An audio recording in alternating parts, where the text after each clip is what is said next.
movió solo. Sentí que algo me miraba. No estaba dormido. Bienvenidos a Voces desde el Umbral. Buenas noches, narraescuchas. Esta noche hablaremos de algo muy peligroso, pero que algunos buscan hasta que algo sale mal. Hay una pregunta que ha acompañado a la humanidad desde el principio de nuestros tiempos. ¿Qué ocurrirá mañana? ¿Qué nos espera más adelante? ¿Quiénes seremos dentro de unos años?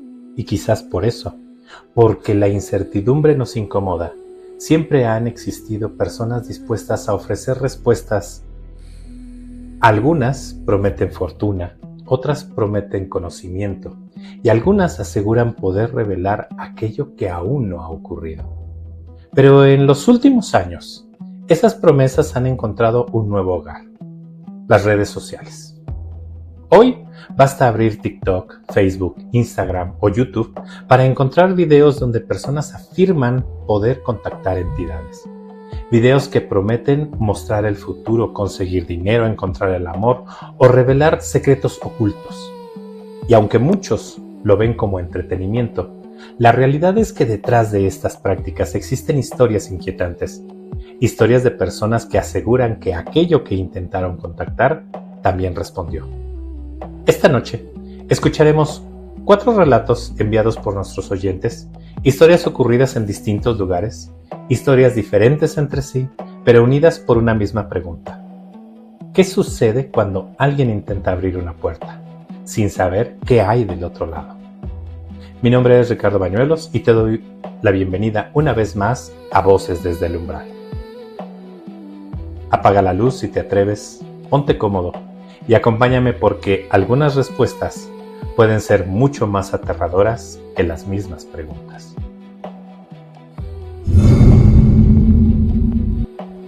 La primera historia de esta noche me la envió Felipe. Felipe nació y creció en Huejutla, Hidalgo, un municipio enclavado entre las montañas de la Sierra de Tenango, un lugar donde la neblina suele bajar muy temprano y irse demasiado tarde, donde todos se conocen y donde cuando Felipe era adolescente nos cuenta, las opciones para divertirse eran bastante limitadas. Él tenía alrededor en aquellos años de 15 años. Y como muchos jóvenes de su edad, pasaba horas navegando por internet, buscando videos extraños, teorías raras y cualquier cosa que rompiera la monotonía de la vida diaria de su pueblo. Sus mejores amigos, me comenta, se llamaban Jorge y Manuel. Los 3 eran inseparables, de esos amigos que siempre terminan metidos en alguna travesura. Nada realmente grave. Alguna broma a los vecinos, intentar impresionar a las muchachas del pueblo, las tonterías normales de cualquier adolescente que vive en un lugar así. Una tarde, mientras veían videos en internet, encontraron uno que llamó muchísimo su atención. Un usuario desconocido afirmaba que existía una entidad capaz de revelar el futuro.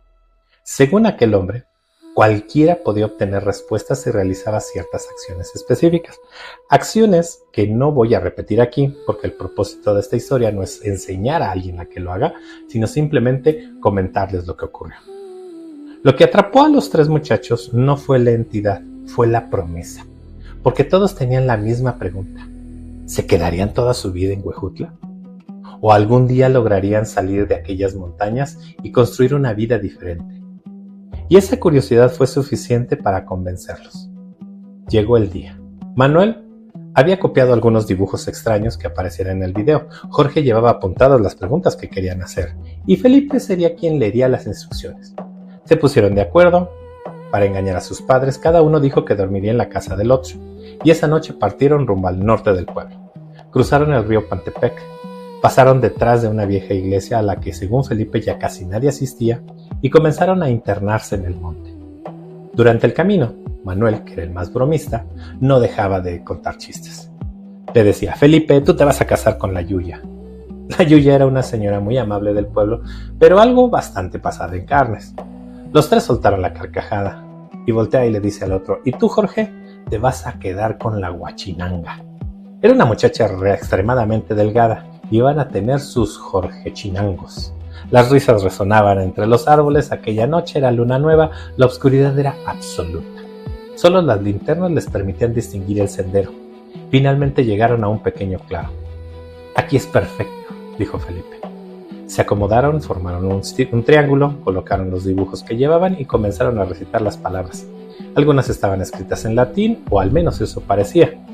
Se trababan constantemente, ni nos va a hacer caso por mensos, decía Manuel, porque pues no sabían pronunciar el lenguaje.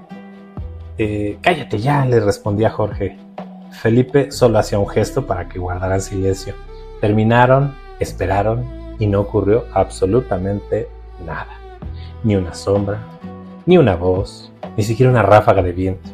Solo el canto lejano de un búho y el sonido constante del río avanzando entre la oscuridad. Entonces Manuel dijo: ¿y si no nos pela? ¿Qué se hace en estos casos? Los tres estallaron en carcajadas, pero apenas unos segundos después se escuchó un trueno fuertísimo. Un estruendo sacudió toda la tierra. Los tres dieron un salto, recogieron sus cosas y salieron corriendo de regreso al pueblo. Aquella noche ninguno quiso volver a hablar del tema. Pasaron los días y por una razón u otra dejaron de verse. Hasta que casi una semana después se encontraron en el kiosco, se saludaron como siempre, hablaron de la escuela, de las muchachas y finalmente de aquella noche. Entonces Jorge les preguntó: oigan, ¿a ustedes no les ha pasado nada raro? Manuel respondió de inmediato: sí, me habló tu hermana y me preguntó si le íbamos a dar un sobrinito. Jorge no se rió. No, Manuel, hablo en serio. Felipe intervino: ¿qué te pasó? Jorge dudó unos segundos. Tengo días viendo sombras en mi casa, como si alguien me estuviera observando, pero cuando volteo ya no hay nadie. Manuel volvió a intentar bromear, pero esta vez Felipe lo interrumpió: a mí también me está pasando algo. Cuando estoy afuera de la casa escucho que alguien me chista, como cuando te llaman, ch, ch, ch, ch, pero nunca encuentro a nadie. Los dos voltearon hacia Manuel y le preguntaron: ¿y tú? Manuel evitó responder hasta que finalmente confesó: ¿se la neta? Siento que alguien se sienta en la orilla de mi cama siempre en la madrugada, como a las 3:30. Pero seguro es mi imaginación.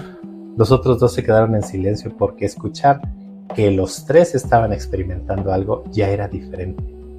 Se despidieron prometiéndose avisar si ocurría algo más serio, y cuando se alejaron Manuel gritó: el que vea primero al vestajo, ese me avisa.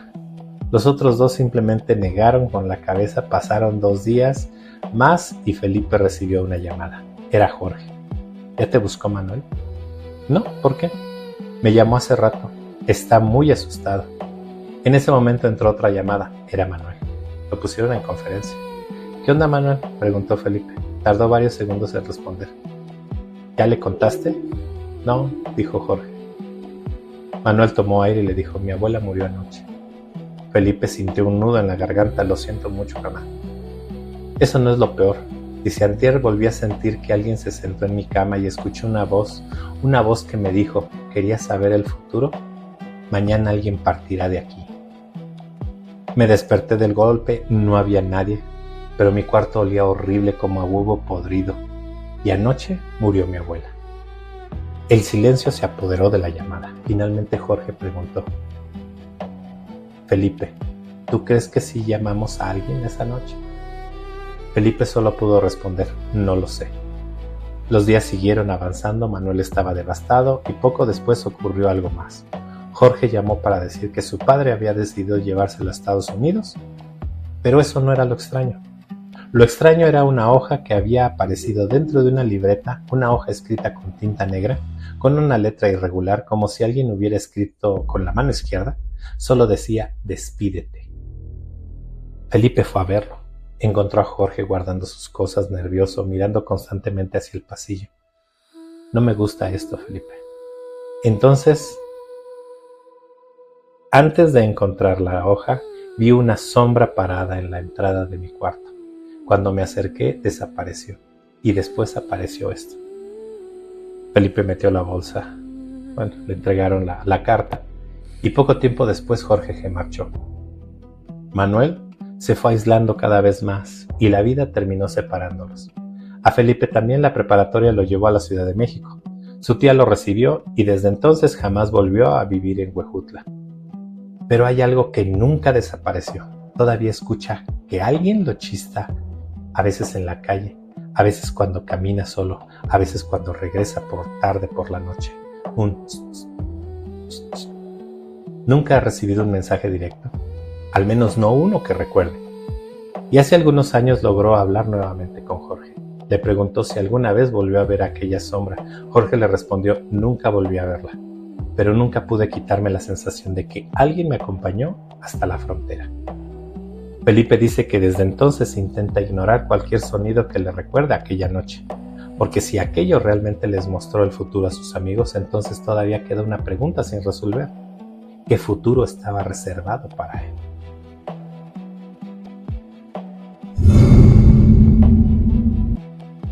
La siguiente historia llega desde España. La narradora me pidió permanecer en el anonimato, así que vamos a llamarla Valentina. Y lo que ocurrió después pertenece a esa clase de experiencias que nadie busca, pero que una vez que llegan ya no te abandonan. Valentina vivía en Madrid cuando ocurrieron estos hechos. Era estudiante universitaria y se había independizado de sus padres para continuar sus estudios. Residía en el Colegio Mayor Mara, un lugar donde, pagando una mensualidad, los estudiantes tenían acceso a su dormitorio, alimentación, 3 comidas, internet, biblioteca y otros servicios. El problema era que Valentina apenas podía mantenerse. El siguiente cuatrimestre estaba por comenzar, la renta se acercaba, los pagos también, y ella no encontraba trabajo estable. Mandaba currículums, llenaba solicitudes, preguntaba en distintos lugares y nada ocurría. La situación se iba cerrando poco a poco a su alrededor. Una de sus amigas más cercanas era Jimena. Vivía apenas una habitación más allá de donde ella estaba. Una tarde la encontró particularmente preocupada. ¿Qué te pasa?, le comentó Jimena. Valentina terminó contándole toda su situación. Los problemas económicos, el miedo de abandonar la universidad, la incertidumbre. Cuando terminó, Jimena pareció pensarlo unos segundos y entonces le mencionó algo muy extraño. Le dijo, oye, ¿tú conoces a Manuela? Valentina negó con la cabeza. Es una estudiante de medicina de acá del 3er piso. Hace tiempo estaba igual que tú. Y de repente todo empezó a mejorarle. Trabajo, dinero, todo. Cuando le preguntaban cómo había salido adelante, siempre respondía lo mismo, que todo se lo debía a una libreta que le había heredado su abuela. Valentina soltó una risa pequeña. Jimena se encogió de hombros y le dijo, pues es raro, lo sé, dice, pero es que siempre dice lo mismo. Y este es su último semestre. ¿Por qué no le preguntas? La conversación terminó ahí, pero la idea se quedó rondando en la cabeza de Valentina. Intentó ignorarla, siguió buscando trabajo, siguió enviando solicitudes y siguió recibiendo silencio como respuesta. Mientras tanto, comenzó a cruzarse con Manuela en distintas ocasiones. Ella era una chica normal, tranquila, amable, parecía feliz y gastaba dinero con una naturalidad que Valentina envidiaba. Más de una vez juró que Manuela la observaba, pero siempre terminaba convenciéndose de que era imaginación suya. Pasaron las semanas y finalmente llegó el momento en que sintió que ya no tenía más opciones. Un día reunió valor, más que por necesidad que por otra cosa, y buscó a Manuela y la encontró en la biblioteca. Le dijo, hola, ¿tú eres Manuela? Sí. ¿Y tú eres Valentina? La respuesta la sorprendió, porque ¿cómo sabía quién era ella? ¿Cómo sabía cuál era su nombre? ¿Cómo es que alguien más le había dicho eso? Valentina terminó contándole toda su situación, los problemas económicos, la universidad, la renta. Finalmente le preguntó que cómo había logrado ella salir adelante. Manuela la absorbió con curiosidad, luego le respondió, quiero saber si estás dispuesta a conocer mi secreto sin juzgarme. La pregunta le pareció extraña, pero terminó prometiéndole que no la juzgaría. Entonces Manuela abrió su mochila y sacó una libreta. Era una libreta forrada en tela, una tela antigua. Lo que alguna vez había sido un rojo intenso ahora parecía una mezcla entre rojo y naranja desgastado. Las esquinas estaban rotas, las hojas amarillentas, y despedía el aroma característico del papel viejo mezclado con algo de tierra mojada. Dice, esta es la libreta del duque Dantalión. Mi abuela la encontró en Cuesta de Moyano. Dice que no fue ella quien encontró la libreta, dice que la libreta la encontró a ella. Valentina no entendía nada. ¿Quién es el duque Dantalión?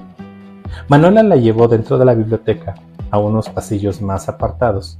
Sacó un libro de la estantería y las letras decían La llave menor de Salomón. Dentro aparecía mencionado el duque Dantalión. Era una figura asociada a la tradición goética. Manuela le explicó que aquello fue lo que encontró investigando. Pero también admitió algo. No sé si todo esto sea cierto. Solo sé que la libreta funciona y que siempre cobra algo a cambio. Valentina escuchó en silencio. ¿Qué te quitó a ti?, le preguntó a Manuela. Ella tardó unos segundos en responderle y le dijo algo que yo quería mucho y ahora solo sé que alguna vez lo tuve, pero ya no recuerdo qué es. Después cerró la libreta y la empujó hacia ella. Ahora requiere a su siguiente dueña. Valentina esto le tomó por sorpresa, se disculpó, dijo que tenía que pensarlo y abandonó la biblioteca.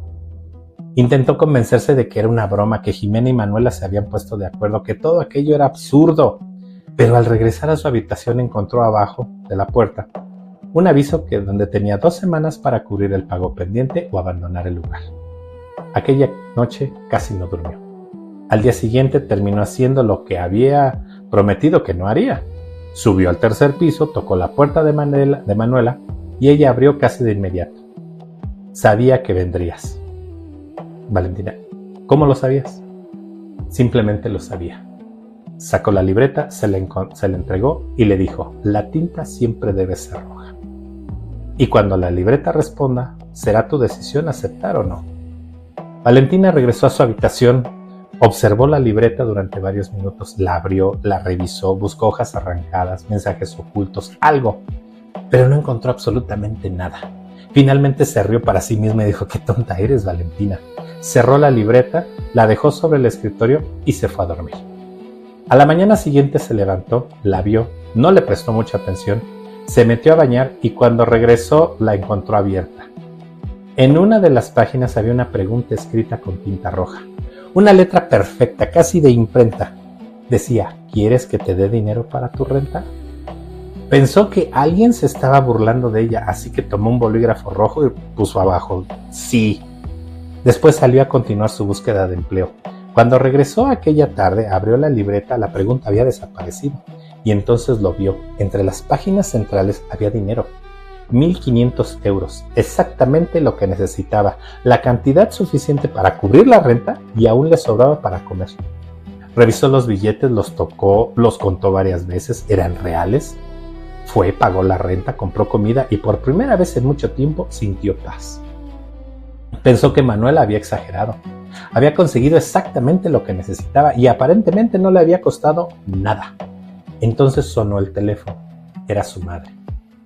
Ay, hija, casi nunca te llamo y te llamo para darte malas noticias. Le contó que había muerto Cookie. Valentina se quedó en silencio. ¿Cookie? No sabía quién era, pero no quiso preocupar a su madre, así que continuó la conversación. Su madre comenzó a recordar travesuras, momentos familiares, anécdotas, y poco a poco algo se volvió evidente. Cookie había sido el perro de la familia, uno muy querido, uno que según su madre Valentina adoraba, y sin embargo no recordaba absolutamente nada del perro. Cuando colgó la llamada sintió un escalofrío, miró la libreta y recordó las palabras de Manuela. Entonces comprendió que sí había pagado. La libreta había tomado uno de sus recuerdos felices. Y aunque se encogió de hombros diciendo, pues es solamente un perro, algo dentro de ella ya no estaba tranquilo. Si seguía pidiendo, seguiría perdiendo cosas, pero también comprendió otra cosa. Si iba a pagar un precio, debía obtener algo realmente importante. Así que pensó en el largo plazo. Había una empresa donde podía entrar como becaria, bien pagada, y con la posibilidad de contratación al terminar la carrera. Aquello podía cambiar toda su vida. Abrió la libreta, tomó tinta roja y escribió con detalle exactamente lo que quería. Después la cerró. Cuando volvió a abrirla todo seguía igual. Pensó que finalmente había recuperado la cordura y se fue a dormir. A la mañana siguiente abrió nuevamente la libreta. Todo lo que había escrito había desaparecido y en su lugar encontró una respuesta. Te ayudaré con lo que pides, pero el precio no será un recuerdo. Elige un sentimiento, escríbelo aquí y dejará de pertenecerte. ¿Aceptas? Valentina pasó horas pensando. La maldad, la envidia, el rencor, la tristeza, la alegría, el amor, todos cumplían una función. Finalmente, eligió la culpa. Pensó que era un sentimiento innecesario, Uno que solamente hacía sufrir. Así que escribió su respuesta aceptada y entregaba la culpa.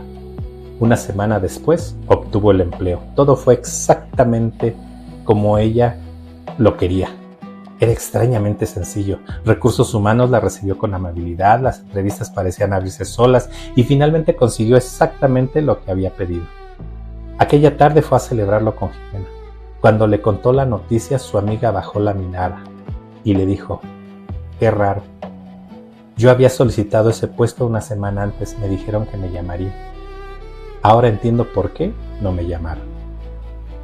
Valentina la observó y respondió con total frialdad: «Bueno, supongo que fue suerte. Quizás encuentres algo mejor». Y fue en ese instante cuando comprendió lo que había ocurrido. No sentía culpa, no sentía remordimiento, no sentía empatía. Había conseguido exactamente lo que deseaba y había pagado exactamente lo que dijeron. Pero lo peor no era eso, lo peor era que ya no le importaba. Valentina conservaba la libreta hasta el día de hoy. Dice que jamás volvió a escribir en ella, pero también admite algo inquietante. Hay momentos en los que descubre huecos en su memoria, recuerdos que debería tener, personas que debería recordar, y cuando eso ocurre, no puede evitar mirar la libreta roja sobre el escritorio y preguntarse: ¿realmente se dejó de cobrar? ¿O simplemente ya olvidó cuánto había pagado?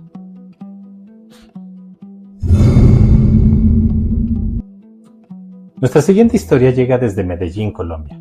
La persona que nos compartió también pidió permanecer en el anonimato, así es de que esta noche lo llamaremos José Luis.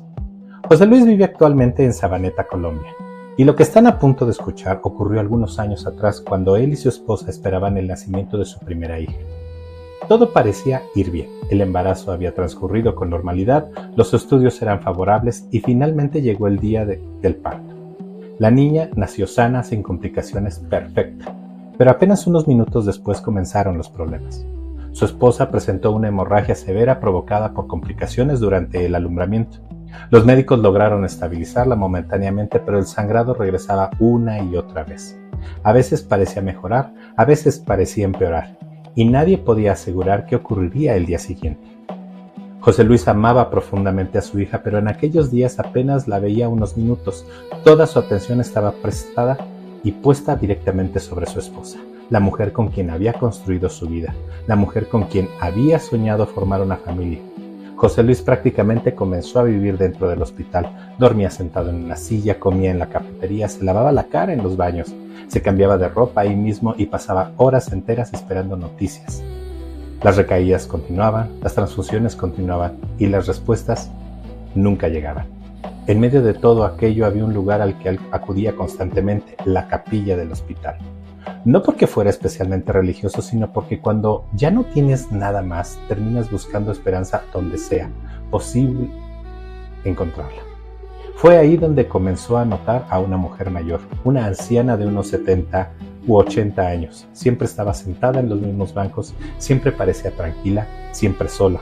Durante semanas coincidieron, se saludaban, nada más, hasta que una tarde la mujer se acercó y le preguntó a José Luis: ¿todo está bien, muchacho?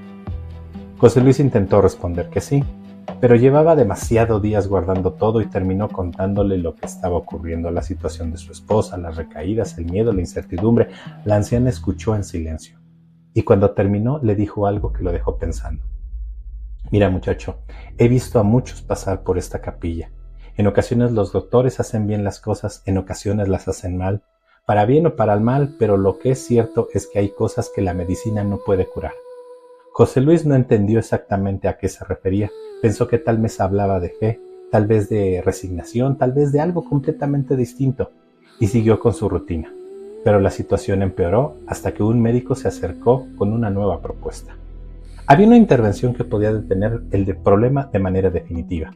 Una cauterización interna. Era riesgosa, muy riesgosa, y el médico fue completamente honesto. Le dijo a José Luis: puede salir bien o puede salir mal. Puede salvarla o podría no sobrevivir a la cirugía. La decisión recaía sobre José Luis: firmar o no firmar, arriesgarse o esperar. Él pidió tiempo para pensarlo y volvió a la capilla. La anciana estaba ahí como siempre. José Luis volvió a contarle todo, le explicó que la vida de su esposa parecía depender de una firma y que si algo salía mal sería él quien tendría que vivir con esa decisión. La anciana permaneció callada durante varios segundos y después respondió: cuando uno ya no puede cargar con una decisión, a veces termina entregándosela a alguien más. Aquellas palabras se quedaron rondando en su cabeza de José Luis, pero finalmente tomó una decisión, firmó. La cirugía fue programada y durante algunas horas todo pareció marchar bien. Sin embargo, una intervención que debería durar 4 horas se prolongó hasta 6. Cuando el médico salió del quirófano, José Luis sintió que el mundo se detenía, pero la noticia no era que hubiera muerto, era peor. La cirugía había presentado complicaciones y ahora su esposa se encontraba entre la vida y la muerte. El doctor le dijo: si logra pasar la noche tendrá posibilidades, pero tenemos que ser honestos y lo más probable es que no llegue a mañana. José Luis sintió que el suelo desaparecía bajo sus pies, pidió ver a su esposa, entró a la habitación, la encontró rodeada de máquinas, monitores y respiradores, tubos, el sonido constante del monitor cardíaco llenaba el lugar. Se sentó junto a ella, tomó su mano y comenzó a llorar. Le habló de su hija, le habló de la familia que habían soñado construir, le dijo que la niña era hermosa, que no quería criarla solo, que necesitaba que por favor luchara, que por favor se quedara. No sabía si ella podía escucharlo, pero aún así se lo dijo. Cuando salió de la habitación volvió a la capilla y ahí estaba nuevamente la anciana.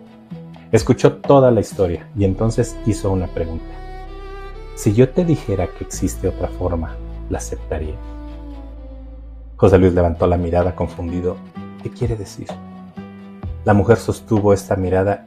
Si hubiera algo más a lo que pudieras pedir ayuda, ¿lo harías? José Luis respondió entre lágrimas que sí, que haría cualquier cosa, lo que fuera, con tal de salvar a la mujer que amaba. Y entonces la anciana metió su mano al bolsillo, sacó una medalla de plata que de un lado tenía grabado un pentagrama y en el otro una figura con rasgos caprinos. La colocó sobre la mano de José Luis y le dijo: pídele ayuda, hazlo con toda tu fe y cuando tengas oportunidad ponla en el cuello de tu esposa. José Luis no entendía exactamente qué era, no sabía a quién estaba dirigiendo su atención, no sabía si estaba haciendo lo correcto, pero estaba roto, agotado, desesperado y se aferró a aquello como quien se aferra al último salvavidas en medio del océano. Volvió a la habitación, colocó la medalla en el cuello de su esposa y pasó la noche esperando. A la mañana siguiente ocurrió algo inesperado, no un milagro instantáneo, no una recuperación imposible, pero sí una mejoría. Había sobrevivido la noche, los médicos parecían sorprendidos, los signos vitales mejoraban y poco a poco comenzó a recuperarse. Pasaron los días, despertó, comenzó a comer, recuperó fuerzas y finalmente abandonó el hospital. José Luis estaba convencido que había recibido un milagro, pero hubo algo que comenzó a inquietarlo. Su esposa recordaba todo, sabía quién era la niña, sabía quién era él, pero parecía diferente, más fría, más distante, menos emocional. Al principio intentó justificarlo, dijo: es el trauma, los medicamentos, la depresión posparto, secuelas de la experiencia, cualquier explicación parecía razonable. Pero los meses comenzaron a pasar y las diferencias se hicieron más evidentes. La niña comenzó a crecer, llegaron las primeras palabras, los primeros pasos, esos pequeños momentos que suelen llenar de emoción a los padres. José Luis lloraba de felicidad, su esposa simplemente observaba, como si estuviera viendo algo cotidiano, algo sin importancia. Hubo otras señales, pequeñas cosas, la forma en que respondía a los abrazos, la manera en que ignoraba recuerdos que antes adoraba, la falta de emoción en situaciones que antes la habían conmovido. José Luis intentaba convencerse de que todo tenía una explicación, hasta que llegó aquella noche. Desde hacía semanas, un gato aparecía cerca de su casa, maullaba durante las noches, a veces despertaba a la niña, a veces simplemente recorría el patio. Aquella noche José Luis escuchó una discusión sobre el tema y de pronto escuchó algo más. Golpes secos. Salió corriendo al patio y lo que encontró parecía sacado de una pesadilla. El gato estaba en el suelo, gravemente herido. Su esposa sostenía un bat de béisbol. Tenía salpicaduras de sangre y lo más perturbador de todo era la tranquilidad con la que ella permanecía inmóvil. ¿Qué hiciste?, le dijo José Luis. Fue lo único que logró preguntar. La mujer giró lentamente, lo miró y respondió con absoluta calma: José Luis, fuiste tú quien pidió que me quedara. Recuerda, mi amor, no todos los milagros regresan las cosas tal como se fueron. José Luis en ese momento sintió algo dentro de él, se rompía, tomó a su hija, salió de la casa, subió al automóvil y se marchó. No recogió ropa, no recogió pertenencias, no miró atrás. José Luis asegura que nunca volvió a verle la cara a su esposa. Durante años esperó una llamada, una demanda de divorcio, una notificación legal, alguna señal, pero nunca llegó nada. Y eso es precisamente lo que más le inquieta, porque la mujer que conoció jamás habría abandonado a su hija, jamás habría dejado pasar los años sin querer intentar verla, aunque sea una vez. Jamás, y esa es la razón por la que todavía hoy, cuando recuerda aquella medalla, se pregunta si realmente salvó a su esposa o si aquella noche simplemente permitió que otra cosa ocupara su lugar.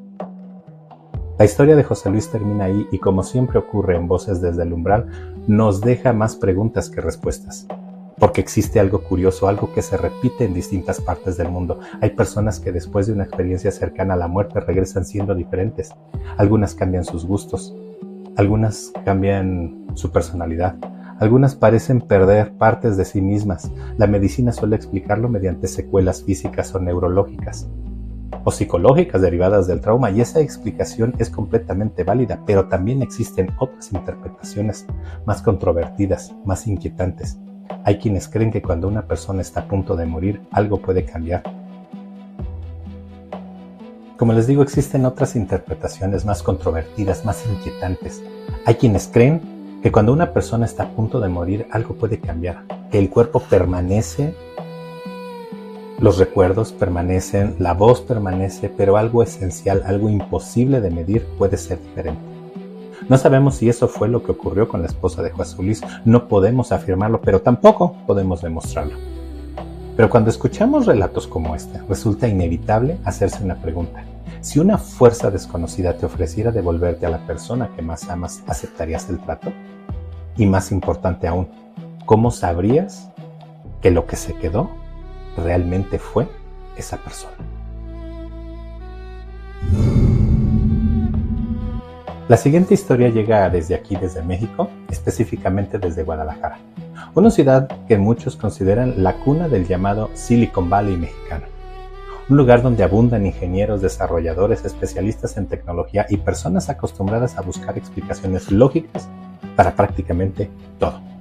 La historia me la envía una reescucha que asegura haber sido un escéptico empedernido hasta hace apenas 3 años, y que fue precisamente entonces cuando todo cambió. Vamos a llamarlo Daniel. Daniel cursaba su último año en ingeniería de sistemas. Era el tipo de persona que siempre tenía una explicación para todo. No solamente era escéptico, disfrutaba hacerlo. Pasaba horas viendo videos sobre fantasmas, demonios, apariciones y conspiraciones. Videos de esos que aparecen constantemente en redes sociales de lo que el Vaticano no quiere que sepas, el ángel encerrado en las bóvedas secretas, la entidad que la iglesia oculta desde hace siglos. Y mientras miles de personas lo veían con asombro, Daniel hacía exactamente lo contrario. Entraba a los comentarios, discutía, se burlaba y cuestionaba todo. Daniel decía que el problema no era que existieran fantasmas, el problema era que había demasiada gente dispuesta a creer cualquier cosa sin cuestionarla. Video tras video, comentario tras comentario, el algoritmo comenzó a mostrarle cada vez más contenido relacionado con temas paranormales y él seguía interactuando. No porque creyera, sino porque le divertía debatir. Una noche apareció en su pantalla un video diferente, en el que explicaba una supuesta invocación realizada frente a un espejo.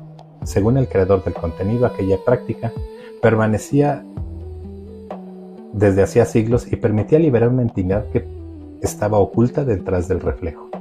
Daniel soltó una carcajada y escribió: ¿cuándo vas a entender que esas cosas no existen?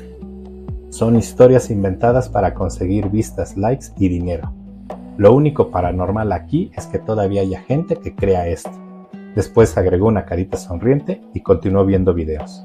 A la mañana siguiente encontró decenas de respuestas. Algunas personas le daban la razón, otras lo insultaban, pero hubo un comentario que llamó particularmente su atención, no por el mensaje sino por el usuario, Asmodeo666.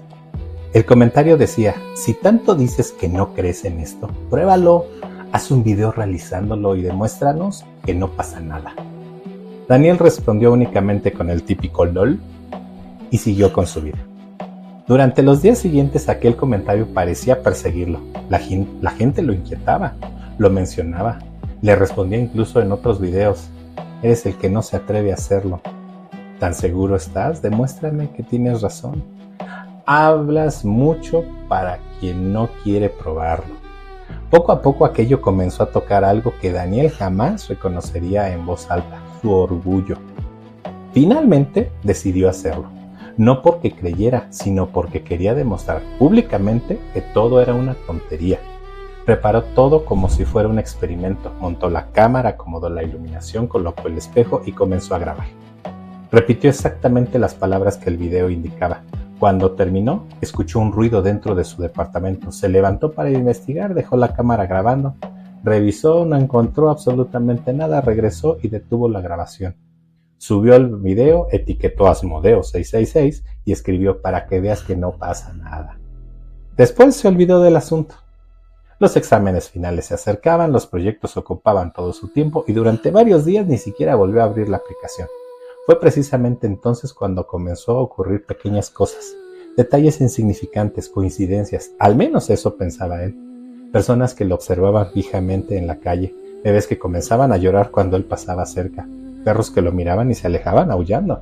Por las noches escuchaba golpes, objetos cayéndose, ruidos en otras habitaciones, pero siempre encontraba una explicación.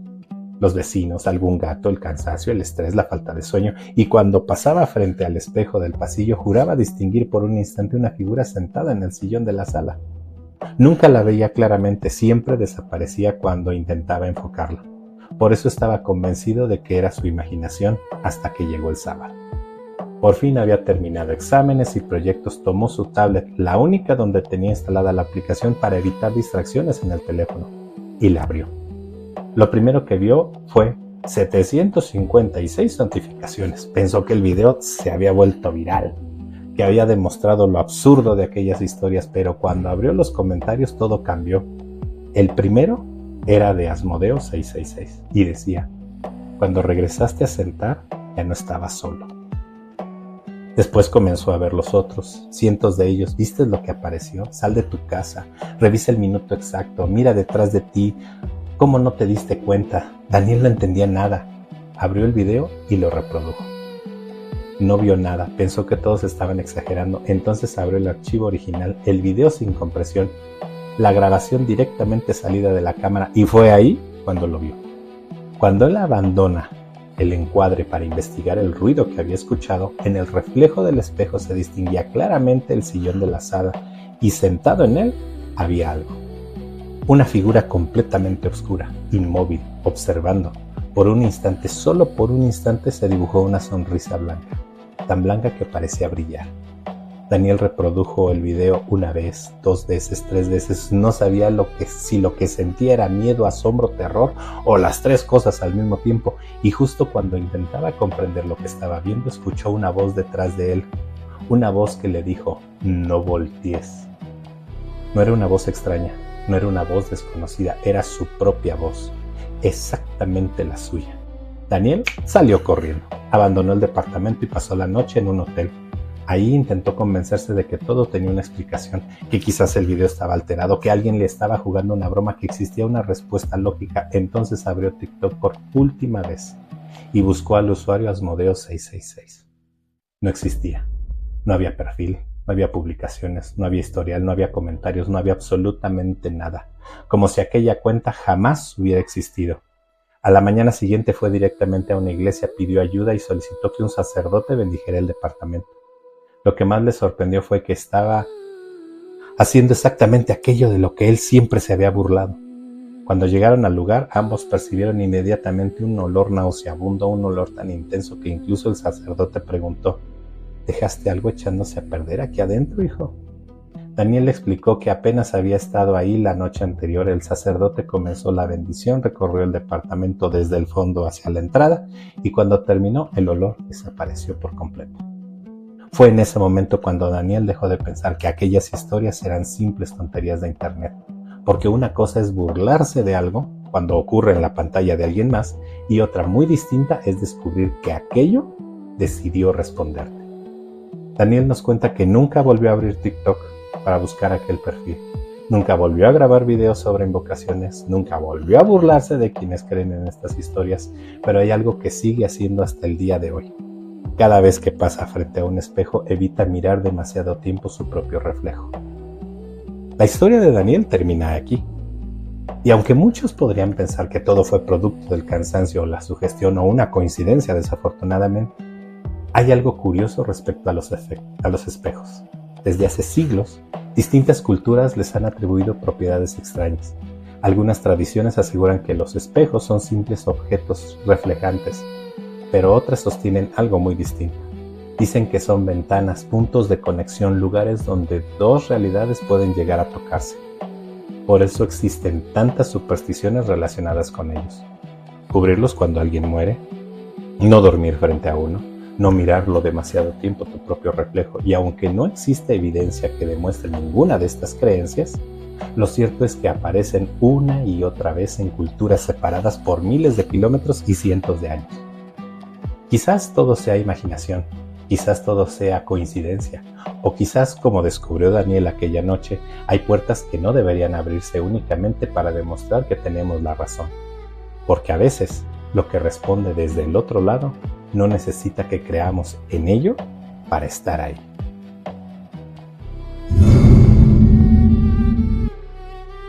Por último, antes de despedirnos esta noche, quiero dejar sobre la mesa uno de los casos más comentados, discutidos y analizados de la historia moderna de México. Cuando hablamos de invocaciones, pactos y entidades, porque hasta ahora hemos escuchado relatos enviados por personas, historias que ocurrieron en pueblos, en universidades, en hospitales y en departamentos comunes, pero existe un caso diferente, un caso que fue escuchado por millones de personas, un caso que ocurrió en vivo y que más de 20 años después sigue generando preguntas. Me refiero al caso de Josué y su relación con el programa La Mano Peluda. Lo primero que debemos hacer es separar lo que sabemos de lo que creemos, porque con el paso del tiempo, este caso ha acumulado tantas versiones, rumores y teorías que resulta difícil distinguir unas de otras. Lo que sí sabemos es que en el año 2002, un joven identificado como Josué Velázquez llamó al programa conducido por Juan Ramón Sáenz. Durante aquella llamada afirmó haber realizado pacto con entidades demoníacas. Aseguró que buscaba dinero, poder y una salida para los problemas económicos de su familia. También afirmó que para sellar aquel supuesto pacto se le exigió un sacrificio y que la víctima había sido su propia abuela. Durante la llamada se escucha a un joven aterrado, llorando, desesperado, asegurando que era perseguido por entidades que querían cobrar aquello que les había prometido. Aquella transmisión quedó grabada para siempre en la memoria colectiva de millones de mexicanos, y después de ella ocurrió algo poco conocido. José fue ayudado, fue puesto bajo observación espiritual y pasó varios años alejado de la vida pública. Hasta ahí estamos hablando de hechos documentados, pero después comienzan las preguntas. Porque cuando las autoridades investigaron la muerte de la abuela, no encontraron evidencias que confirmaran aquello que Josué había confesado. La muerte fue registrada oficialmente como una muerte natural, y eso abrió una posibilidad incómoda. ¿Mintió Josué? ¿Exageró? ¿Estaba confundido o relataba algo que solo existía dentro de su propia percepción? Nadie lo sabe, y probablemente nunca lo sabremos. Años después, en 2011, Juan Ramón Sáenz volvió a encontrarse con Josué, esta vez para una entrevista televisiva. Y es aquí donde la historia comienza a transformarse en leyenda. La reunión ocurrió de noche, en medio del lago de Texcoco, a petición del propio Josué. Según él, el agua ofrecía cierta protección frente a aquello que decía perseguirlo. Lo inquietante no es la entrevista, lo inquietante es lo que ocurrió después, porque pocos días después, Juan Ramón Sáenz fallece. La causa oficial fue una peritonitis derivada de una infección bacteriana, una explicación médica clara, documentada y perfectamente razonable.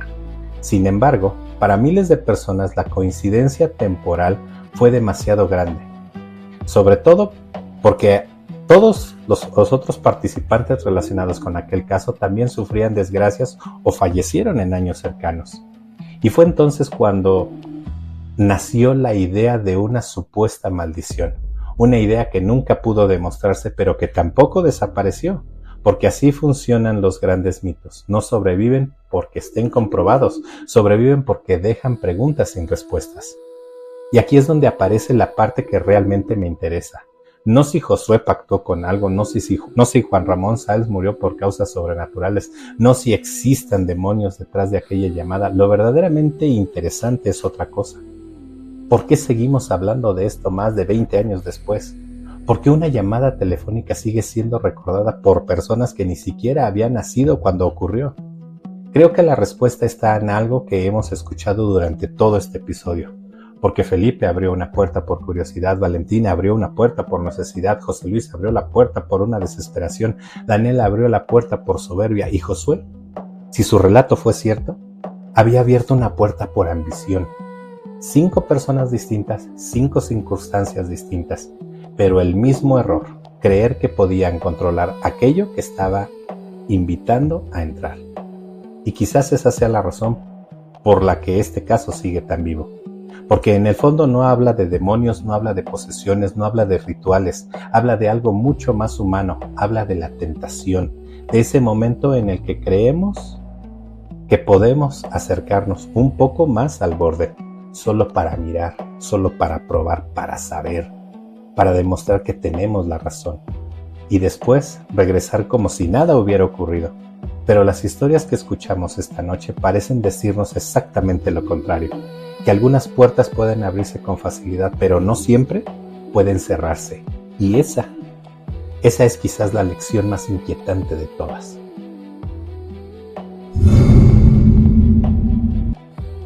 Y después de escuchar estas historias, quizás la pregunta ya no sea si los demonios existen. Quizás tampoco sea si los rituales funcionan, ni siquiera si los pactos son reales. La verdadera pregunta es mucho más incómoda. ¿Por qué seguimos sintiéndonos atraídos por ellos? Porque al final de cuentas ninguno de los protagonistas de esta noche comenzó buscando el mal. Felipe quería una respuesta, Valentina quería una oportunidad, José Luis quería salvar a una mujer que amaba, Daniel quería demostrar que tenía la razón y Josué, si todo lo que ocurrió como él aseguró, simplemente quería cambiar su destino. Ninguno comenzó pensando que estaba invitando algo oscuro a su vida y tal vez ahí se encuentra la lección más importante de esta noche. Porque las cosas más peligrosas de rara vez se presentan como una amenaza, se presentan como una solución, como una respuesta, como una salida fácil, como un atajo. Y precisamente en ese momento, cuando muchas personas terminan abriendo puertas que jamás debieron tocar. Y ahora bien, si todo lo que escuchamos esta noche tiene una explicación racional, ¿entonces estas historias son solamente coincidencias extraordinarias? Pero si existe siquiera una pequeña posibilidad, una sola posibilidad de que algo de esto sea real, entonces quizás valga la pena recordar una vieja enseñanza. Si buscas luz, acércate a la luz. Si buscas guía, acércate a aquello que te inspire a ser mejor. A Dios, a tu fe, a tus principios, a tus valores, aquello en lo que creas. Porque jugar con fuerzas que no comprendemos solamente para obtener respuestas rápidas es una apuesta que nadie puede garantizar que termina bien. Y ahora, antes de despedirnos, quiero recordarte algo. Este programa también existe gracias a ustedes, a las personas que se atreven a compartir aquello que nunca le han contado a nadie, aquello que ocurrió una noche, aquello que los marcó para siempre, aquello que todavía les quita el sueño. Si tienes una historia que quieras compartir con Voces desde el Umbral, envíala por WhatsApp al 5531937198. Te lo repito, 5531937198. Una vez más, 5531937198. Puedes enviar mensaje de audio o el relato escrito y quizás tu historia sea una de las próximas en Voces desde el Umbral que escucharemos aquí. Y recuerda, no importa si alguien te cree, no importa si tienes explicación, no importa si ocurrió hace 20 años o apenas anoche. Si te ocurrió a ti, mereces ser escuchada. Yo soy Ricardo Bañuelos y esto fue Voces desde el Umbral. Gracias por acompañarme una noche más y hasta que volvamos a encontrarnos, ten cuidado con las puertas que decides abrir. Que tengas buena noche.